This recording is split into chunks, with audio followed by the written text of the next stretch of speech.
The last non-food related job I had was probably when I was like 17 years old. I was probably at a gas station. I guess starting out where you want to be, like that first job is very difficult. Even landing that internship that you want to land. I did my internship, it actually started like 2 days or so, something before, after September 11th. So everybody from CIA who had those city jobs lined up that we all wanted, pretty much they either had to go somewhere else, or for me, the restaurant that I did my stage at had one restaurant in Stamford, Connecticut, where I'm from, and one here in Manhattan. So I was able to just go to Connecticut. And it was a great experience because I got a lot of experience because business slowed. They laid off a lot of people. I was cheap labor, and you know, I got a lot of experience. But I mean, you're faced with challenges every day in this industry. You know, whether it's keeping a full staff, or meeting costs, or meeting the clients, or the critics' expectation. I mean, there's a ton. I would say one of my biggest challenges was taking over this restaurant in my career. Before this, I worked at mostly all fine dining restaurants. Definitely. And my last restaurant was Fresh in Tribeca, and it was me and basically the whole staff was 12 of my guys. 8 of them were cooks, the other ones prep dishwasher guys, and we did it ourselves 6 days a week. And as soon as the stock market crash happened, the owners were just desperately trying to sell the restaurant. Really? And they were going in the direction of a whole different concept. And I was approached to take this restaurant over, and I was only 26 at the time. And the recruiter that I was working with, he kind of like deals with a lot of the top chefs, placements in New York, Miami, LA, Vegas. So he had called me, and I've been calling him for like 3 years before that. So he finally called me when he read, like on Eater or Grub Street or something, that the restaurant got sold, and he was like, okay, I want to do business with you now, and I got some different things. And Delicatessen had been open for 4 months, and was off to a very bad start. I think they were just overwhelmed. Huge opening, big numbers, and everybody was overwhelmed. As the bad reviews started coming in, the business. Things were going down very, very fast. So the headhunter said, you know, look, how about Delicatessen? You know, you can go in there. If you turn it around, it'll be huge for you. And I said, no. I said, that's not what I do. It's not my thing. And he's like, look, I know you were doing good things at Fresh. He's like, unless if you're Eric Repair, he's like, don't think about fine dining right now because the economy was such in a bad situation. So I walked through and I was like, this place is amazing. Like, what happened? And they were like, we need a new chef immediately. And I was like, on one condition. I was like, I got to do things my way. And all my guys, because I had made a deal with the guys who were my guys at Fresh, that I would bring them all with me. And they were like, we need a whole new staff. The turning around of this place, first trying to just point out all the problems and then come up with a solution while getting a new staff, while being open breakfast, lunch, and dinner every single day. I mean, my first day we walked in and half the people walked out.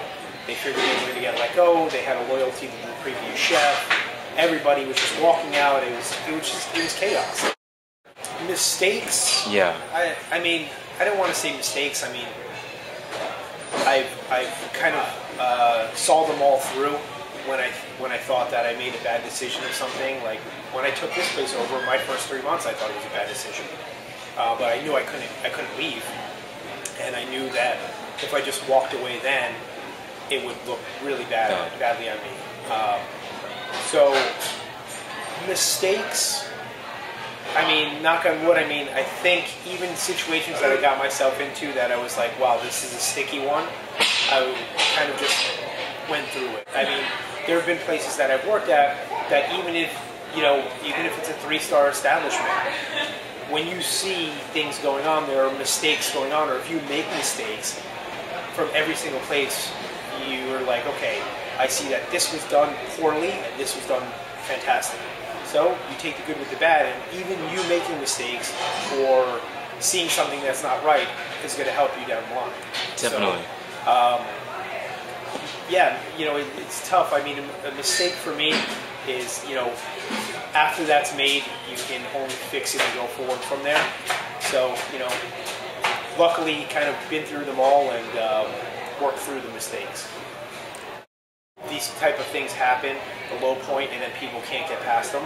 I mean, I had one really early on when I was in culinary school, and my first year of culinary school like maybe 9 months before you want an externship, you have to do a cooking practical.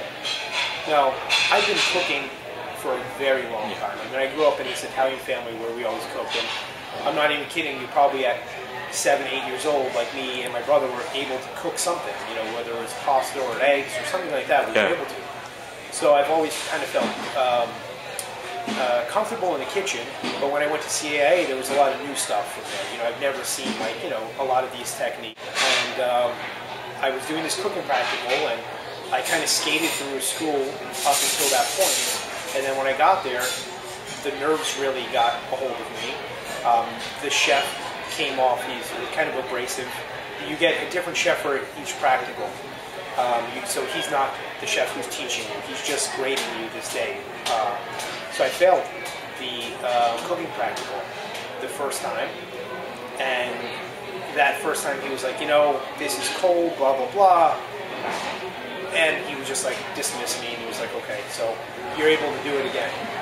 So the second time I walked in, I was instantly psyched out because it was the same chef there. And I'm like, great. Yeah. And the same kind of thing.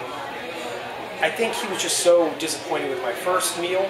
I mean, it was a roasted chicken, it was a chicken consomme. I think that was it. And I felt he came down very hard. He failed me again. And my roommate, who was also my best friend at school, got a high pass, and I failed the second time. And the third time, you have to take a break from school, and then they have to kind of reevaluate if you failed the third time.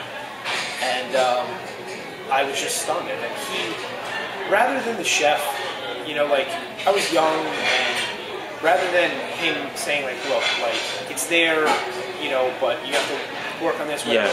He basically tried to talk me out of being a chef. Like, he really did. Maybe this is not for you. You should rethink it. This school costs a lot of money. Where do you come from? And, have you cooked before? So I went to go speak to one of the deans who I was, cool with. And he was like, okay, he's like, you got to relax. He's like, all your marks up until this are fine, So they gave me, I told him, I said, fine, but I just wanted another chef to grade me. So the chef that graded me the next time was the one, at the time he was the youngest certified master chef, I think, in the world. I think he was like 28 years old or something like that. And I got a high pass. Like, all my friends couldn't understand it. I didn't even understand. When I was talking to my parents, and I'm like, I have to pass this, or I'm not going to, be able to move on with school. So I went from 2 fails to a high pass, which was, I think, it's 95 and above. So that was a really difficult point for me. Wow. That was one of them. And when I go to schools, and I try to, especially when I do things like, like I did a food festival in St. Croix, and I spent a lot of time in the high school, in the home ec classes, and then the culinary school. And now it's like when I'm on the teaching side of it, I really try to like be supportive. Embrace of and that, yeah. And especially at that younger stage in your career, because nerves get to you. They really do. And the only way that you get past that is to keep doing it and to keep doing it. I like the business aspect of it a lot also. That next job that I took when I was 24, I was a chef de cuisine with the Patina restaurant group. And it was a very big establishment. These guys were doing $12, $13 million a year in total sales. And they just kind of were like, okay, you can do it. We're paying you for the job, and there you go. So the executive corporate chef, he helped me out a lot with the P&Ls and all the financial aspect of it, the food costs, the labor costs, that kind of things. I mean, I come from an immigrant family, and we were very tight on things. And my parents ran a restaurant also, so that makes you conserve. So I think I have a natural eye for being able to conserve things or make sure everything's used. So I learned a lot there, and that made me appreciate kind of like the business end of it also, not just the cooking. People are like, what kind of food is there? And I'm like, our food literally is from foie gras to fried chicken. You can, you can come in and have 3 or 4 courses, or you can come in and have 2 apps and drinks, and hang out at the bar and people watch and talk. So it's kind of the best of both worlds. And I was at the Pebble Beach Food and Wine Festival, and there's parties and after parties and after parties, and all the chefs are cooking in one big kitchen. There's many floors or whatever, but I mean, Danielle Ballou is there, Francois Payard is there.